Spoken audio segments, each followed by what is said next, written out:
주의 확실한 약속의 말씀 듣고 주만 믿으면 구원을 얻으리라. 할렐루야 할렐루야 내가 예수를 믿어 그의 흘리신 피로 내 죄 씻었네. 할렐루야 할렐루야 내가 예수를 믿어 그의 흘리신 피로 내 죄 씻었네. 나의 갈 길이 험하고 위험하나 항상 예수의 도우심 믿고 가네.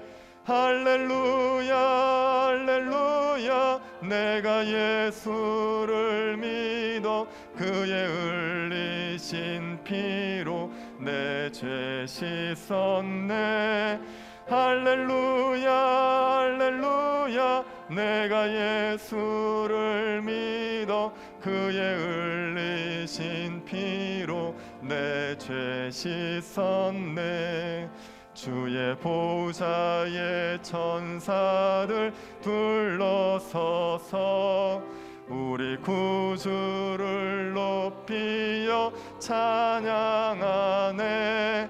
할렐루야 할렐루야 내가 예수를 믿어 그의 흘리신 피로 내 죄 씻었네. 할렐루야 할렐루야 내가 예수를 믿어 그의 흘리신 피로 내 죄 씻었네. 예언자들과 왕들도 반열대로 황금길 따라 나와 찬송하네. 할렐루야 할렐루야 내가 예수를 믿어 그의 흘리신 피로 내 죄 씻었네. 할렐루야 할렐루야 내가 예수를 믿어 그의 흘리신 피로 내 죄 씻었네. 우리 모두 다 그 반열 뒤따르며 함께 즐거운 찬송을 부르리라. 할렐루야 할렐루야 내가 예수를 믿어 그의 흘리신 피로 내 죄 씻었네. 할렐루야 할렐루야 내가 예수를 믿어 그의 흘리신 피로 내 죄 씻었네.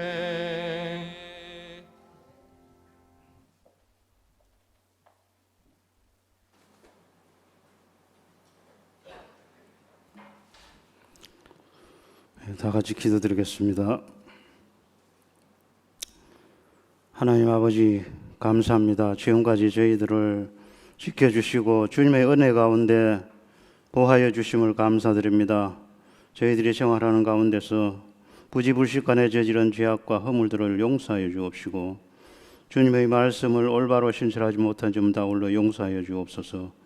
저희들은 지금 코로나19로 말미암아 많은 어려움을 겪고 있습니다. 속히 여기에서도 벗어날 수 있도록 인도하여 주옵시고 예전으로 돌아갈 수 있도록 이끌어 주옵소서.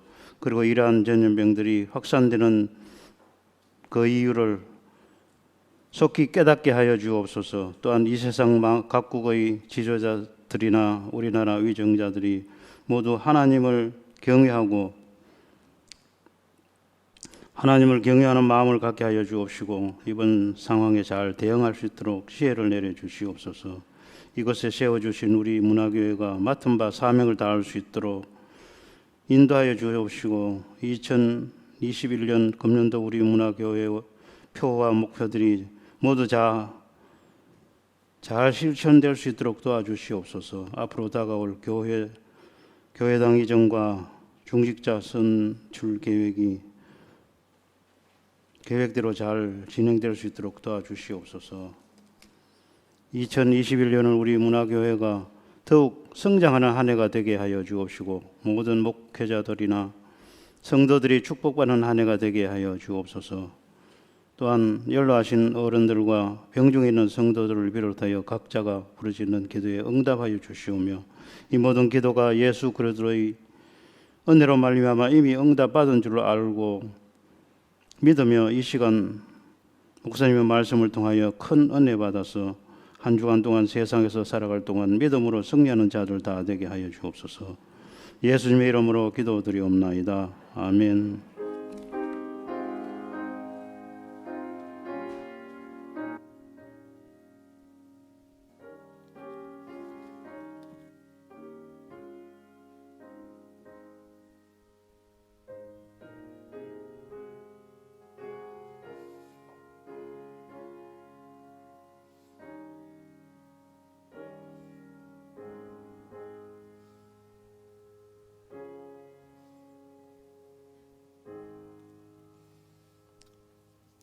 말씀을 보겠습니다.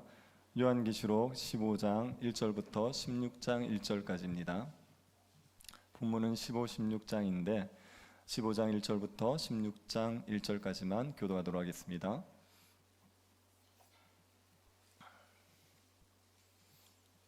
찾으셔서 교도하겠습니다. 찾으셨으면 교도하겠습니다. 또 하늘에 크고 이상한 다른 이적을 보매 일곱 천사가 일곱 재앙을 가졌으니 곧 마지막 재앙이라 하나님의 진노가 이것으로 마치리로다. 또 내가 보니 불이 섞인 유리바다 같은 것이 있고 짐승과 그의 우상과 그의 이름이 수를 이기고 벗어난 자들이 유리바다가에 서서 하나님의 검은 고를 가지고 하나님의 종 모세의 노래 어린 양의 노래를 불러 이르되 주 하나님 곧 전능하신 이시여 하시는 일이 크고 놀라우시도다. 만국의 왕이시여 주의 길이 의롭고 참되시도다. 주여 누가 주의 이름을 두려워하지 아니하며 영화롭게 하지 아니하리오까. 오직 주만 거룩하시니이다. 주의 의로우신 일이 나타났으니 만국이 와서 주께 경배하리이다 하더라. 또 이 일 후에 내가 보니 하늘의 증거 장막의 성전이 열리며 일곱 재앙을 가진 일곱 천사가 성전으로부터 나와 맑고 빛난 세마포 옷을 입고 가슴에 금띠를 띠고 네 생물 중에 하나가 영원토록 살아계신 하나님의 진노를 가득히 담은 금대접 일곱을 그 일곱 천사들에게 주니 하나님의 영광과 능력으로 말미암아 성전에 연기가 가득 차매 일곱 천사의 일곱 재앙이 마치기까지는 성전에 능히 들어갈 자가 없더라. 같이 보겠습니다. 또 내가 들으니 성전에서 큰 음성이 나서 일곱 천사에게 말하되 너희는 가서 하나님의 진노의 일곱 대접을 땅에 쏟으라 하더라. 아멘. 어떤 사람이 지옥에 갔습니다. 지옥의 사자가 이 사람에게 세 가지 형벌을 보여주면서 선택을 하게 했습니다. 첫 번째 형벌은 초대형 프라이팬 위에서 사람이 튀겨지고 있는 형벌입니다. 두 번째 형벌은 다람쥐 쳇바퀴 같은 것이 있는데 거기에 못이 박혀 있어서 빙빙 돌 때마다 사람들이 찔리는 형벌입니다. 세 번째 형벌은 오물 속에서 사람들이 머리만 내밀고 있는 형벌입니다. 세 개의 형벌을 보여주면서 한 곳을 선택하라고 했습니다. 여러분 같으면 몇 번째를 선택하시겠습니까? 그래도 세 번째가 제일 약해 보이지 않습니까? 그래서 이 사람이 세 번째를 선택했습니다. 그래서 오물 속으로 뛰어 들어갔죠. 오물 속으로 들어가자마자 지옥의 사자가 말했습니다. 5분간 휴식 끝 100만 년 잠수, 이렇게 얘기했습니다. 이렇게 재미있는 얘기를 재미없게 하기도 어렵고요. 이렇게 반응 안 하기도 어려울 것 같습니다. 근데 이 이야기가 우스갯소리로 만들어진 이야기인데 신학적으로 맞지는 않습니다. 지옥에는요, 휴식이라는 게 없죠. 밤낮 쉼을 누리지 못하고 고통을 당하는 게 지옥입니다. 지옥은 사람들이 조금의 안식도 맛보지 못하는 곳입니다. 물 한 방울의 은혜가 없습니다. 지옥에 있는 사람들에게 잠시 혀를 적시는 물 한 방울도 허락되지 않거든요. 이 땅에서는 아무리 고통스러워도 잠깐의 은혜는 있습니다. 그런데 지옥에서는 그 한 방울의 은혜조차 없는 곳이 지옥입니다. 악인들은 이 지옥에서 영원히 쉼을 누리지 못하지 않습니까? 그러면 악인들은 이 땅 사는 동안은 어떨 것 같습니까? 이 땅 사는 동안은 편하게 살다가 죽으면 지옥에서 영원히 고통을 겪겠습니까? 악인들이 우리의 눈에 편해 보이지만 실제로 편하지 않습니다. 악인들은 이 땅에서도 엄청난 고통을 겪으면서 살아갑니다. 하나님께서 요한계시록에서 보여주는 인나팔 대접재앙, 이 재앙은요 불신자들에게 내리는 재앙입니다. 악인들에게 내리는 재앙입니다. 악인들에게 이 땅에서도 재앙이 있습니다. 이 땅에서 재앙을 겪다가 죽으면 영원한 형벌을 겪고 살아가는 거죠. 오늘 우리가 살펴볼 마지막 재앙이 이제 대접 재앙입니다. 이 재앙이 악인들에게 내려주는 최종적인 재앙입니다. 이 재앙이 어떤 재앙인지를 우리가 한번 살펴보면 악인들이 어떤 고통을 겪으면서 이 땅을 살아가는지를 알 수 있습니다. 15, 16장이 대접 재앙에 대한 이야기인데 15장은 대접 재앙의 성격을 얘기해 줍니다. 이게 어떤 재앙인지를 설명해 주는 게 15장이고 16장은 대접 재앙을 구체적으로 설명해 주고 있습니다. 대접 재앙이 어떤 재앙인지를 한번 보시죠. 15장 1절을 한번 보십시오. 또 하늘에 크고 이상한 다른 이적을 보매 일곱 천사가 일곱 재앙을 가졌으니 곧 마지막 재앙이라 하나님의 진노가 이것으로 마치리로다. 요한이 하늘에서 크고 이상한 다른 이적을 봤다 그러지 않습니까? 크고 이상한이라는 말은 크고 놀라운 이렇게 이해하면 됩니다. 크고 놀라운 것을 봤습니다.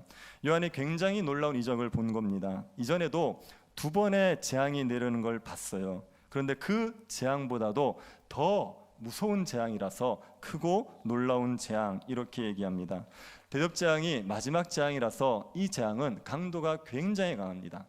첫 번째 인재앙 때는요 땅의 4분의 1이 재앙을 겪었습니다. 그리고 두 번째 나팔 재앙 때는요 땅의 3분의 1이 재앙을 겪었습니다. 그런데 대접 재앙에는 땅 전체가 재앙을 겪습니다. 그래서 강도가 매우 강한 재앙입니다. 이 대접 재앙이 어떤 성격인지를 성도들의 찬양을 보면 알 수 있습니다. 2절 한번 보십시오. 또 내가 보니 불이 섞인 유리바다 같은 것이 있고 짐승과 그의 우상과 그의 이름의 수를 이기고 벗어난 자들이 유리바다 가에 서서 하나님의 검은 고를 가지고.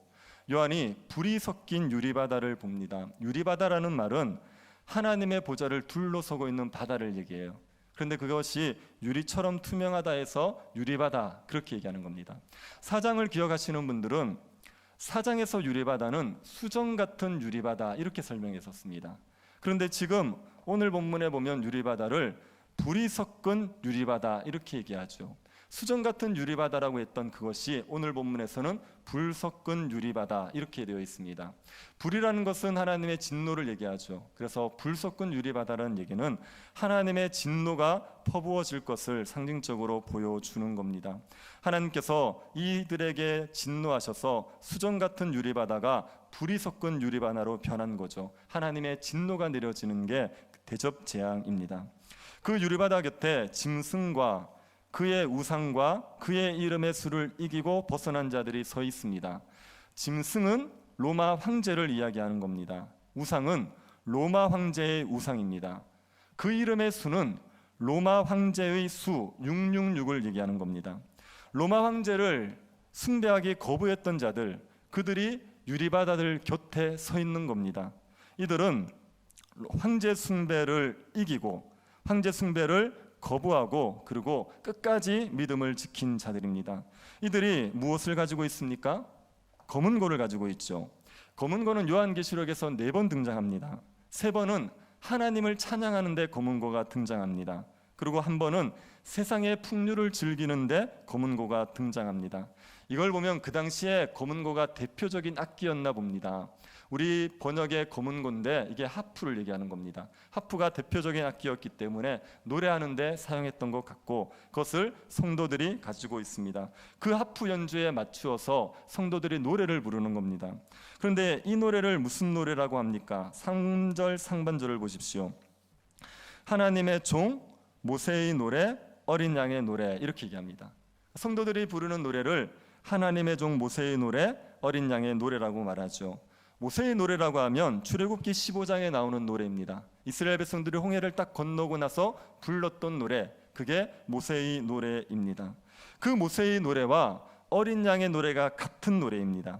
어린 양의 노래라고 하는 것은 어린 양으로 인하여서 구원받은 자들이 부르는 노래이기 때문에 그것을 어린 양의 노래라고 말하는 겁니다.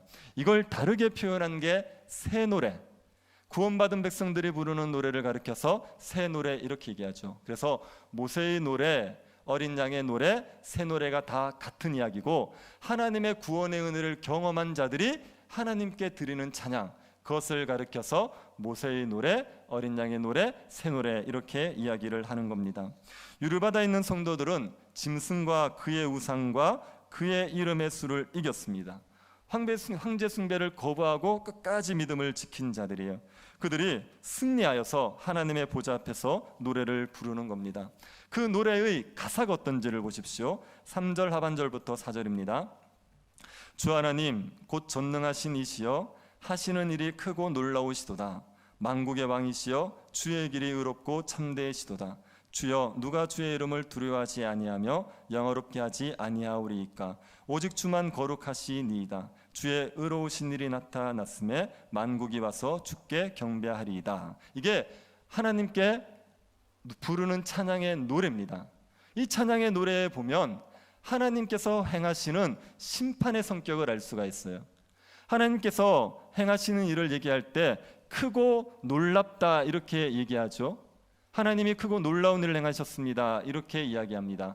크고 놀라운 일이라는 것은 우리가 생각할 수 없는 초월적인 일, 초자연적인 일을 말하는 겁니다. 하나님께서 초자연적인 일을 행하셨습니다 그렇게 얘기하는 겁니다. 그런데 그 하나님께서 크고 놀라운 일을 행하실 뿐 아니라 그분은 참되시고 의롭고 참되신 분이에요.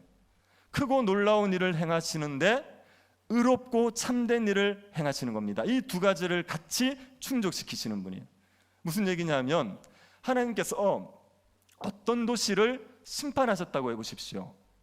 도시가 멀쩡히 있다가 하루아침에 하늘에서 불이 내려서 도시가 다 탔습니다. 그러면 크고 놀라운 일이 행해진 거죠. 그런데 그 도시가 선한 도시예요. 사람들이 하나님을 잘 경외하고 의를 행하는 선한 도시입니다. 그런 도시를 하나님께서 하루아침에 불태웠단 말입니다. 그러면 하나님께서 의롭고 참되게 행했다고 얘기할 수 있겠습니까? 안 되죠. 한 도시를 불태우는 것, 하루아침에 불태우는 것은 굉장히 크고 놀라운 일이지만, 그러나 그 도시가 의로운 도시였다면 하나님이 행하신 일이 참되고 의롭다고 얘기할 수는 없습니다. 하나님께서 소돔과 고모라를 하루아침에 불태워버렸죠. 이거는 크고 놀라운 일인 동시에 의롭고 참되고 의롭고 참된 일이죠. 이 두 가지를 같이 충족시킨 거죠. 그래서 하나님은 크고 놀라운 일을 행하실 뿐 아니라 의롭고 참된 일을 행하시는 겁니다. 지금 대접 재앙이 내리는데 그 재앙은요, 하나님께서 행하시는 크고 놀라운 일일 뿐 아니라 하나님이 의롭고 참되게 행하시는 일인 겁니다. 공의를 이루시는 일로서 이 대접 재앙을 내리시는 겁니다. 성도들이 하나님께서 의롭게 심판하셨다는 의미에서 하나님께 의롭다, 참되다 이렇게 찬양을 올려드리고 있는 것입니다. 하나님께서 심판하시는 것은 우리 인간의 머리로 다 이해할 수 없을 때가 많지만 하나님은 항상 의롭고 참되게 행하시는 분입니다. 짐승에게 경배하는 자들을 불못에 집어 던지는 것, 그것은 하나님께서 공의를 이루시기 위한 것이요, 이게 다 하나님의 의를 이루고 하나님의 공의를 이루기 위한 것입니다. 그래서 어린 양의 피로 승리한 이 성도들이 하나님을 찬양하는 겁니다. 제가 이 본문을 보면서 생각을 했던 게 뭐냐면요, 여러분 그 성도들이 하나님 앞에서 하나님의 심판이 의롭고 참되다고 찬양을 하고 있지 않습니까? 그런데 그 의롭고 참되다고 하는 하나님의 심판은 악인들을 불못에 집어 던지는 거란 말이에요. 그런데 그 안에 불못에 던져진 그 악인들 중에 자기의 이웃이 있겠습니까? 없겠습니까? 자기의 혹시 친척은 있겠습니까? 없겠습니까? 있을 수 있죠. 이 성도들은 지금 하나님의 보좌 옆에서 하나님을 찬양하고 있는데 하나님이 악인들을 심판하는데 그 악인들 중에는 자기의 지인들 혹은 자기의 친척, 가족이 있을 수 있지 않습니까? 그런데 그런 상황에서 나의 지인, 나의 친척, 가족이 불못에서 고통을 갖고 있어요. 밤낮 쉼을 얻지 못하고. 그 상태에서도 하나님을 찬양하고 즐거워할 수 있겠습니까? 이게 가능하겠습니까? 우리 성도들은 악인이 벌을 받아도 그래도 마음 아파하는 게 보통 성도들의 마음 아닙니까? 정말 믿고 원수인데 그 원수가 끔찍한 고통을 겪으면 보면서 측은한 마음이 들게 되어 있어요, 성도는. 그런데 나는 천국에서 복을 누린다고 칩시다. 그래도 내 아는 사람들 혹은 내 지인들, 내 가족들이 그 지옥에서 고통을 겪고 있는 걸 아는데 그런 상태에서도 하나님을 찬양하고 즐거워한다? 이게 가능할까 하는 생각이 드는 거죠. 제가 신학을 하기 전에 이 고민을 되게 많이 했습니다. 왜냐하면 저는 제때 예수를 믿기 시작했거든요. 저희 형제들이 처음 예수를 믿기 시작했어요. 그러면 그 전에 조상들은 예수를 안 믿은 거 아닙니까? 그리고 저희 아버지도 교회 안 다니셨거든요. 그래서 가족들이 지옥 가서 고통받고 있는 걸 아는데, 그런데 나 혼자 천국에 있다고 해서 그것 때문에 내가 주님을 찬양하고 즐거워하고 살아갈 수 있을까? 그 고민을 했었습니다. 근데 제가 어떤 신학자의 책을 읽으면서 그 해답을 찾았어요. 그 신학자가 뭐라고 얘기했냐면요, 우리가 하나님께 가서 찬양할 때, 천국에서 찬양할 때는 하나님의 공의가 이루어지는 것 때문에 찬양을 한다는 거예요. 하나님께서 지옥에서 사람들이 지옥에서 고통받고 있는 걸 보면서도 그 고통받는 사람들을 보면서 뭐 잘됐다 이런 의미에서 하나님을 찬양하는 게 아니라 그들이 고통받는 게 안타깝긴 해요. 그런데 그럴지라도 하나님의 공의가 이루어졌다는 측면, 하나님께서 의롭게 심판하셨다는 것을 알기 때문에 하나님의 공의가 이루어졌다는 것 때문에 하나님을 찬양해야 될 거다, 이렇게 얘기하는 겁니다. 우리의 개인적인 관심, 감정으로 치면은요, 천국에서 나만 혼자 즐긴다고 해서 행복할 수 없습니다. 그런데 천국은 나의 어떤 복지나 나의 감정보다도 하나님의 영광이 최우선이 되는 것이에요. 그러면 그 천국에서는 가장 기뻐하는 일이 뭐냐? 하나님의 공의가 이루어지는 거예요. 하나님의 공의가 이루어지고 하나님의 영광 받으시는 게 가장 기쁠 일입니다. 그래서 지옥에 고통받는 사람들이 안타깝긴 하지만, 그러나 그것이 하나님의 공의로운 심판이 이루어진 거기 때문에 하나님의 공의가 이루어졌다는 측면에서 하나님을 찬양하게 될 거다, 그렇게 이야기를 하는 겁니다. 지금 대접재앙으로 말미암아 수많은 사람들의 고통을 겪을 거예요. 그걸 보면서 사람들이 그들이 고통을 겪는데 아이고 잘됐다 그렇게 기뻐하는 게 아니에요. 하나님의 공의가 이루어지니까 그것 때문에 하나님을 찬양하게 되는 겁니다. 여러분, 하나님께서는 의롭고 참되신 분이십니다. 하나님의 심판은 의롭고 참되게 되어 있어요. 우리가 보면 하나님께서 왜 그렇게 하셨을까 이해가 안 되는 부분이 분명히 있습니다. 그런데 우리는요, 전제하지 않습니다. 우리는 모든 걸 다 알잖아요. 하나님께서는 다 아시지만 우리의 지식은 굉장히 편협합니다. 우리가 보기에 잘못된 것 같아 보이지만 모든 걸 다 아시는 하나님이 보시기에는 의롭고 참되게 심판을 하시는 겁니다. 제가 아는 어떤 청년이 굉장히 신실한 청년이에요, 제가 볼 때는. 그런데 젊은 나이에 중병에 걸렸습니다. 제가 되게 안타까워했었거든요. 저렇게 신실한 청년인데 왜 저런 병에 걸렸을까 안타까워했었습니다. 근데 제가 나중에 그 청년을 잘 아는 사람을 통해서 들었어요. 근데 굉장히 신자로서 할 수 없는 많은 죄를 지었더군요. 그래서 우리는 몰랐는데, 그런데 굉장히 많은 죄를 지었던 게 있습니다. 하나님께서 긍휼을 베푸셔서 치유해 주셨지만 제가 그걸 보면서 우리가 보는 게 전부가 아니구나, 하나님의 그 지혜로운 판단이 있구나, 이거를 알았던 적이 있습니다. 하나님께서 참되시고 의롭고 참되다는 걸 믿읍시다. 크고 놀라운 일을 행하시는 그분께서는 의롭고 참된 일을 행하십니다. 그래서 그 하나님께서 대접재앙으로 심판을 하시는 거지요. 이 대접재앙은 어디에서 내려지는지를 보십시오. 5절. 또 이 일을 위해 내가 보니 하늘의 증거장막의 성전이 열리며, 증거장막의 성전이 열리고 여기에서 대접재앙이 내려지게 됩니다. 그런데 성전을 가리켜서 증거의 장막 이렇게 표현했어요. 증거의 장막이라고 표현하는 것은, 이것은 그 성전에 십계명 돌판이 들어있기 때문에 그래요. 그 십계명 돌판이 들어있는 법궤를 증거궤 이렇게 얘기하죠. 그것은 십계명 돌판 때문에 증거게 이렇게 표현을 합니다. 이게 증거의 장막이라고 말하는 이유는요, 하나님의 심판이 언약을 깨뜨린 자들에게 내려지는 심판이기 때문에 증거의 장막에서 심판이 임한다, 이렇게 표현하는 겁니다. 이스라엘 백성들이 시내산에서 십계명, 하나님과 언약을 맺었어요. 그때 십계명을 주셨지 않습니까? 그러면 십계명을 이스라엘 백성들이 잘 지키면 복을 누리게 되어 있어요. 십계명을 거역하면 저주를 받게 되어 있습니다. 그래서 하나님과의 언약을 잘 지키는 건 십계명을 잘 지키는 겁니다. 그 십계명을 지키느냐 아니냐에 따라서 복과 저주가 결정되죠. 지금 하나님께서 사람들에게 대접재앙을 내리실 때 이 십계명의 언약을 근거해서 재앙을 내리시는 거예요. 이 사람들이 십계명을 어겼기 때문에 하나님의 진노가 임하게 되는 겁니다. 이렇게 얘기하면 불신자들은 하나님과 언약을 맺은 적이 없지 않습니까? 라고 얘기할 수 있죠. 그런데 모든 사람은 하나님과 행위 언약을 맺은 겁니다. 이게 아담이 하나님에게 선악과를 따먹지 말라는 그 아담이 하나님과 언약을 맺죠. 선악과를 따먹으면 죽는다, 따먹지 않으면 영생 얻는다, 언약을 맺는단 말입니다. 그 언약이 모든 사람을 대표로 맺은 언약이에요. 그래서 사람들은 기본적으로 하나님과 언약을 맺은 관계입니다. 십계명을 잘 지키면 하나님이 영생을 주시게 되어 있어요.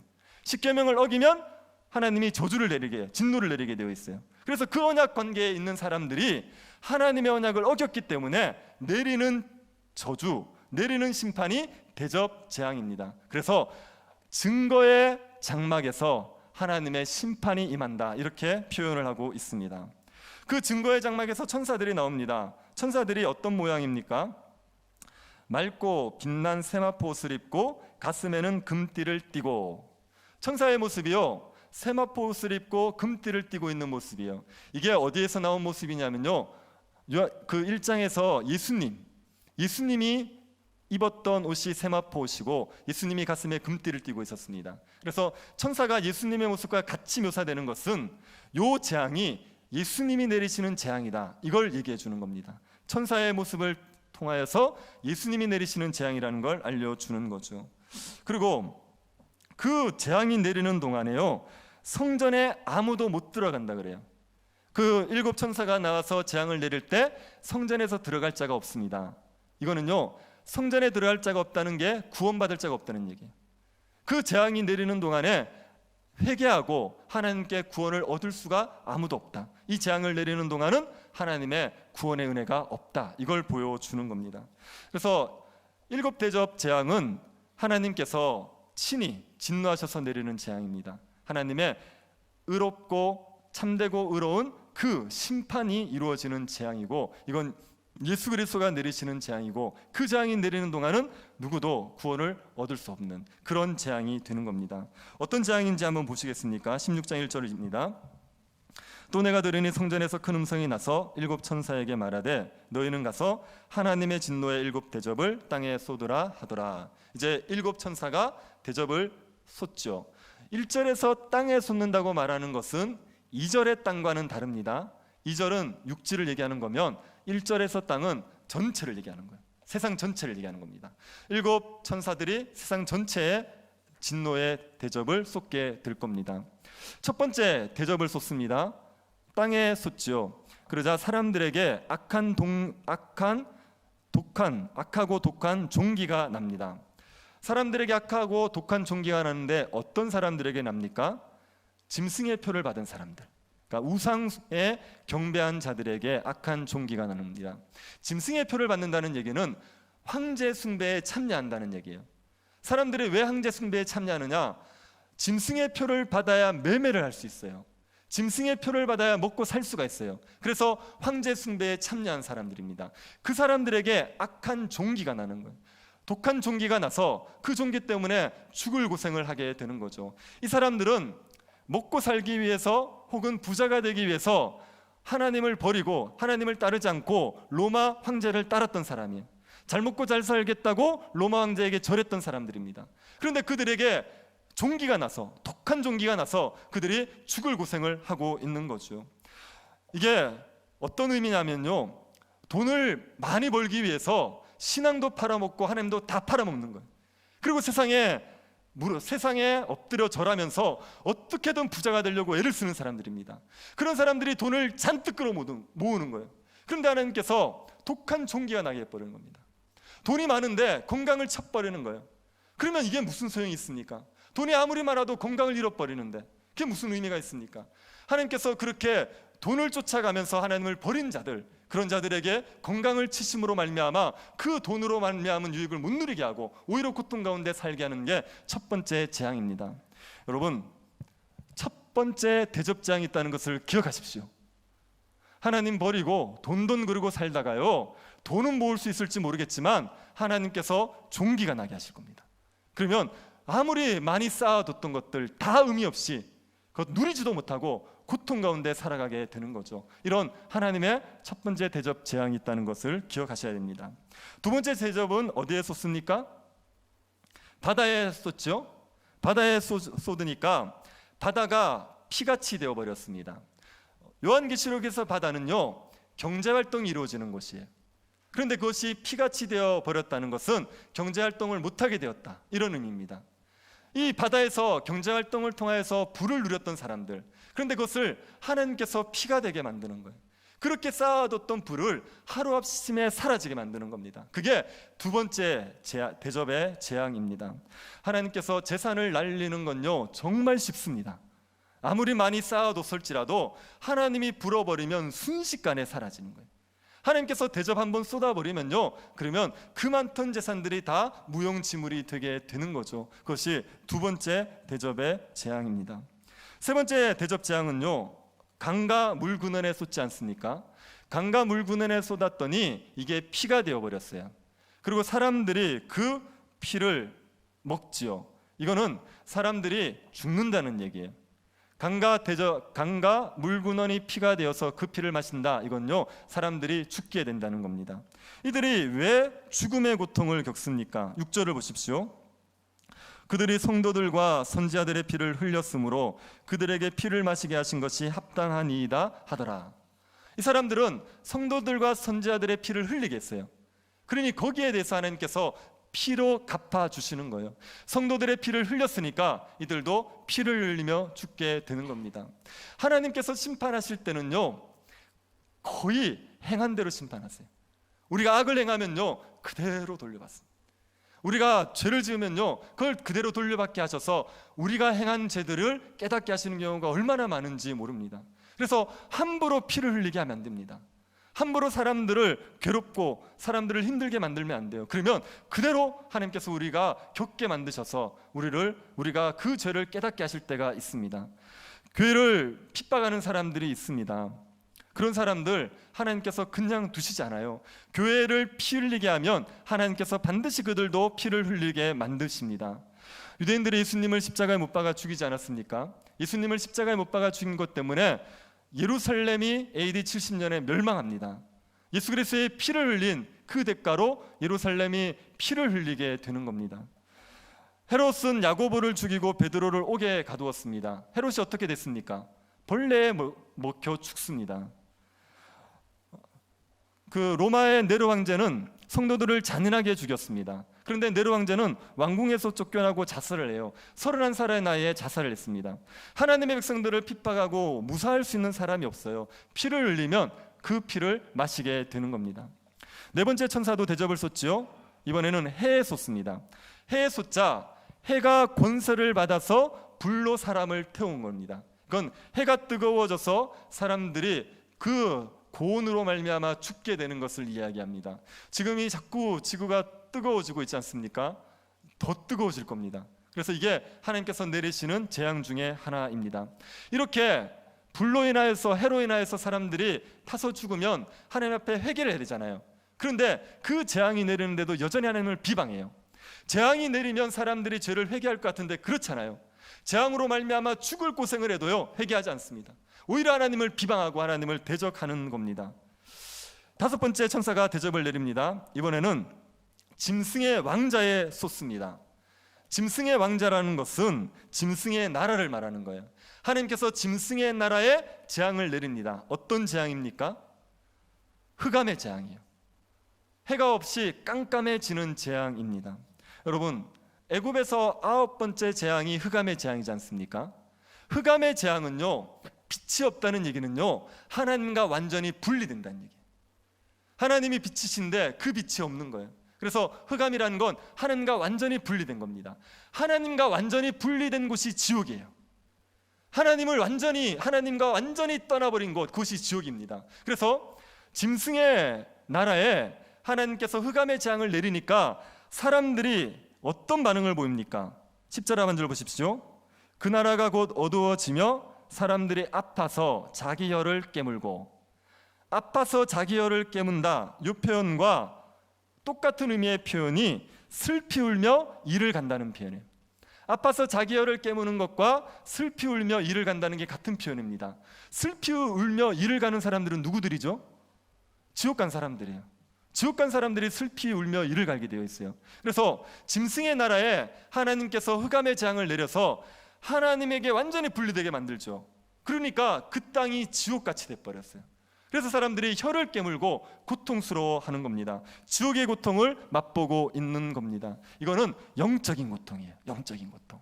하나님과 분리된, 하나님의 은혜를 누리지 못하는 그 사람들이 누리게 되는 지옥의 고통, 영적인 고통을 말하는 겁니다. 하나님을 버리고 세상을 따라 살면 부와 명예를 얻을 수 있습니다.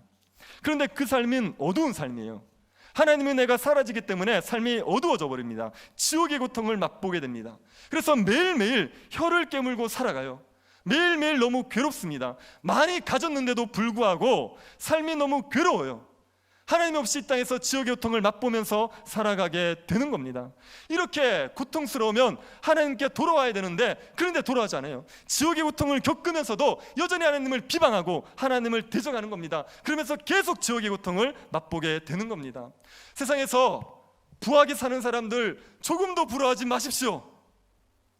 그 사람들은요, 그 부는 누리고 있을지 모르지만 그들의 삶은 흑암입니다. 그들은 하나님의 은혜에서 분리되었단 말이에요. 하나님의 은혜를 못 누리기 때문에 매일매일 혀를 깨물고 삽니다. 그 많은 재물을 가지고도 매일매일 지옥을 맛보고 살아가는 거예요. 그 영적인 고통, 그것은 정말 사람들이 이 땅에서 겪을 수 있는 최악의 고통이라고 말할 정도로 엄청난 지옥의 고통을 겪고 살아가고 있는 겁니다. 그러니 하나님 없이 세상에서 부를 누리면서 분리되어 살아가는 사람들이 잘 살고 있을 거라고 생각하지 마십시오. 영적으로는 매일매일 지옥을 맛보고 있는 겁니다. 여러분, 지금 코로나로 인해서 교회가 굉장히 욕을 먹지 않습니까? 사람들이 교회가 마치 없어져도 되는 그런 곳처럼 생각을 하고 욕하고 있습니다. 사람들이 교회를 오지 않고, 그래서 교회가 점점 쇠퇴해지고, 그래서 교회가 문을 닫아버린다고 생각해 보십시오. 만약에 이 땅에서 교회가 사라지지 않습니까? 그럼 이 땅은 어떻게 될 것 같습니까? 그러면 흑암의 땅이 돼버려요. 하나님 은혜와 완전히 분리되어 버린, 지옥의 고통을 매일매일 겪으면서 살아가는, 그런데 그 고통에서 벗어날 길이 없어지고 방법이 없어지는 엄청난 절망의 땅이 되게 되는 겁니다. 교회가 이 지옥의 고통에서 사람들을 건져낼 수 있는 유일한 곳이란 말이에요.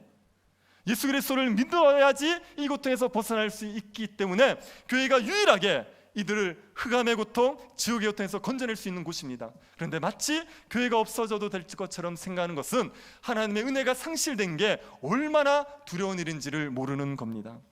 그리고 이제 6번째 재앙이 내리는 거예요. 6번째, 천사가 대접을 쏟습니다.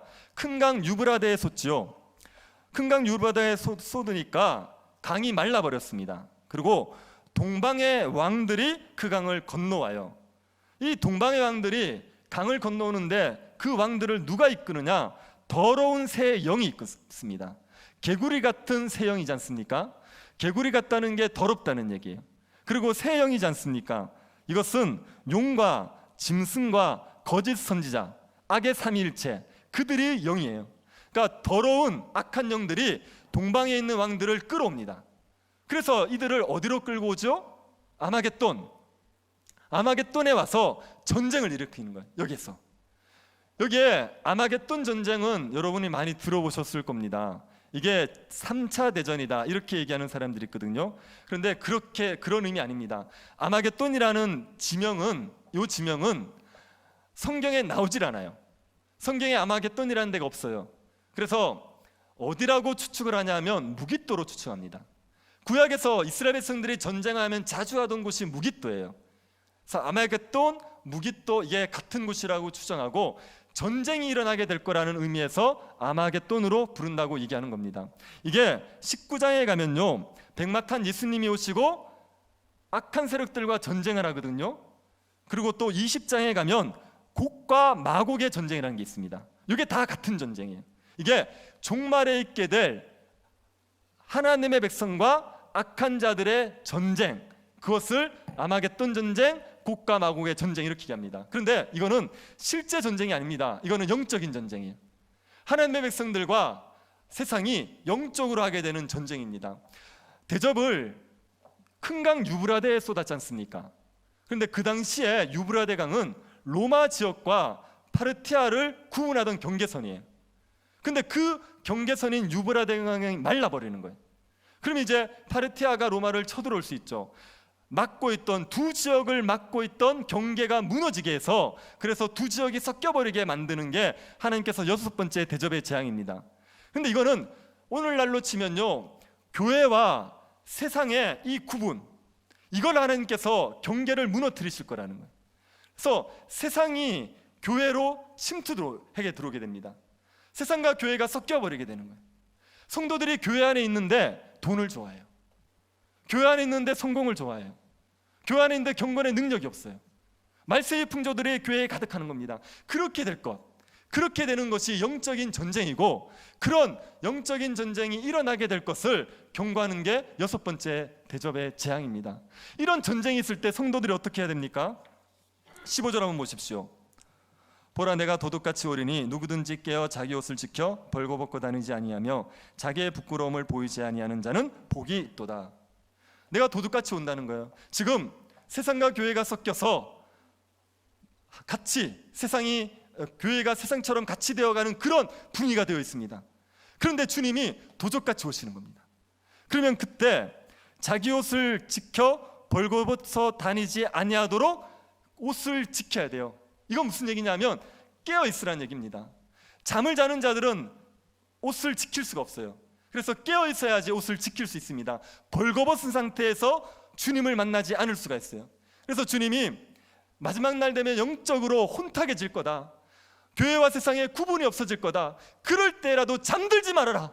지금 잠자시는 분들 잠들지 말아라 이렇게 얘기하는 거예요. 깨어나라는 거예요. 옷을 지켜야 된다. 그래야지 주님이 도적같이 올 때 그때 벌거벗은 상태로 만나지 않을 것이고, 주님이 언제 오시든지 간에 주님을 기쁨으로 맞이할 수 있을 거라고 얘기하는 겁니다. 그래서 주님이 깨어 있으라고, 벌거벗고 있지 말라고, 옷을 지키라고 이야기하시는 겁니다. 여러분, 이게 코로나 때문에 신앙생활을 접으신 분들이 있거든요. 뭐 교회 좀 있다가 같이, 그리고 이제 신앙생활 접어버리신 분들이 있습니다. 그런데 재림을 생각하고 사시는지 제가 궁금합니다. 주님이 곧 오실 거라는 걸 의식하시는지. 이렇게 마음대로 신앙생활 하다가 그러다 주님이 오시면 어떡할 겁니까? 주님 오셔서 나를 위해서 어떻게 살았냐고, 나를 위해서 어떤 일을 했냐고 주님이 셈하실 때 그때 뭐라고 얘기할 겁니까? 아니, 주님이 오시지 않으면 우리가 주님에게도 갈 수 있죠. 오늘이라도 주님이 부르셔서 오라 그러면 가야 되는 거 아닙니까? 그렇게 마음대로 신앙생활 하다가 그러다가 주님 만나면 뭐라고 얘기하시겠습니까? 이 주님의 재림을 생각해야 돼요. 그래서 주무시면 안 됩니다. 깨어나셔야 돼요. 깨어서 부지런히 세상과 벗하지 말고 하나님의 말씀에 따라 신실하게 살아가셔야 됩니다. 옷을 지키십시오. 벌거벗지 마시기 바랍니다. 그리고 마지막 때 이제 마지막에 7번째 대항이 쏟아지죠. 이게 최후 심판입니다. 번개, 음성, 우레소리, 그리고 큰 지진이 있습니다. 이전까지 없던 지진이 있습니다. 큰 성 바벨론이 이때 무너져 버려요. 이거는 하나님을 대적하던 악한 제국인 로마가 무너진다는 얘기입니다. 섬도 없어지고 산악도 간데 없습니다. 섬과 산이 없어진다는 것은 주의 날에 일어나는 현상입니다. 주님이 임하신다는 말입니다. 그리고 한 달란트가 되는 우박이 내려요. 우박이 전쟁 때 내리는 도구였는데, 하나님의 심판의 도구였는데, 그때 최후 심판 때 내리게 되는 겁니다. 한 달란트면 34kg입니다. 그런 우박을 맞고 누가 살겠습니까? 하나님께서 그 엄청난 우박으로 세상을 심판하시는 겁니다. 그래도 사람들이 회개하지 않는다고요. 그리고 끝까지 하나님을 대적하다가 멸망을 당하게 되는 겁니다. 사람이 죽기 전에라도 예수를 믿으면 천국 갑니다. 우편 강도, 한편 강도, 그게 예가 될 수 있지 않습니까? 그런데요, 일반적으로는요, 하나님을 대적하던 사람들은 죽을 때까지 하나님께 회개하지 않아요. 그리고 끝까지 버티다가 하나님의 심판을 받게 되는 겁니다. 짐승에게 절하는 자들, 황제를 숭배하는 자들, 세상을 사랑하는 자들에게 이런 재앙이 내리게 되어 있습니다. 세상이 좋아서 예수 그리스도를 버리고 그리고 세상을 따라가는 자들은 다 이런 재앙을 당하게 되는 거죠. 요한계시록에서 왜 성도들에게 이런 재앙을 자꾸 이야기하겠습니까? 성도들이 핍박 때문에 예수를 버리고 황제 숭배에 참여하고 싶은 거예요. 그들에게 지금 깨우쳐 주는 겁니다. 너희들이 황제 숭배에 참여하게 되면 이런 재앙을 겪게 될 거라고, 이런 고통을 겪게 될 거라고. 그러지 말고 핍박이 있더라도 예수 그리스도를 의지하라고, 예수 그리스도를 붙들라고. 그러면 이런 재앙에서 보호를 받을 뿐 아니라 주님이 오시는 날, 우리가 주님에게 가는 날 쉼을 그치고 영원한 식을 누리게 될 거라고 그 얘기를 하고 있는 겁니다. 여러분, 요한계시록의 말씀이 진리라고 믿습니까?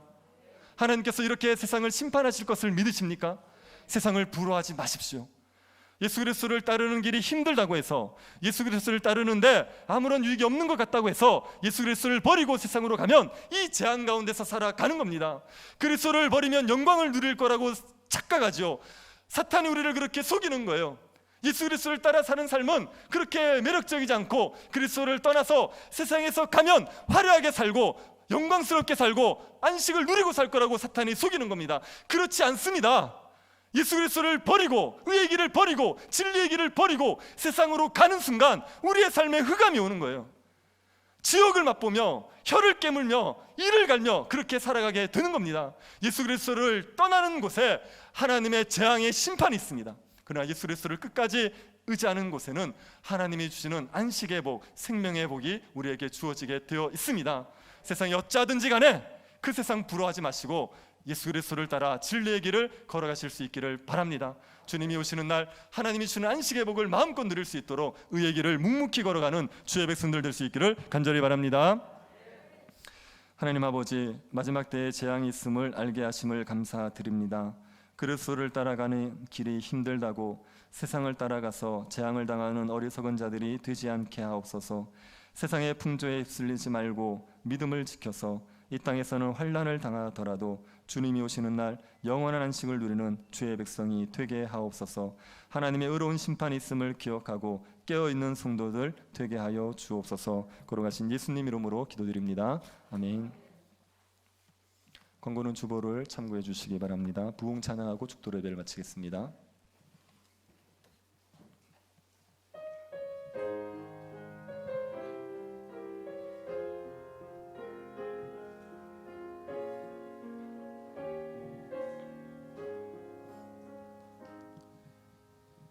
이 땅의 황무함을 보소서. 하늘의 하나님, 긍휼을 베푸시는 주여, 우리의 죄악 용서하소서. 이 땅 고쳐 주소서.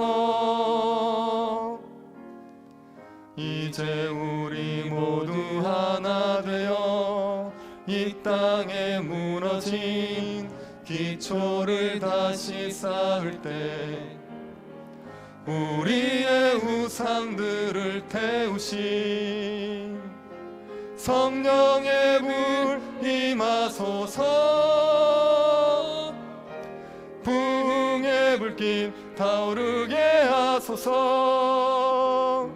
진리의 말씀 이 땅 새롭게 하소서. 은혜의 강물 흐르게 하소서. 성령의 바람 이제 불어와 주의 영광 가득한 새날 주소서. 주님 나라 이 땅에 임하소서.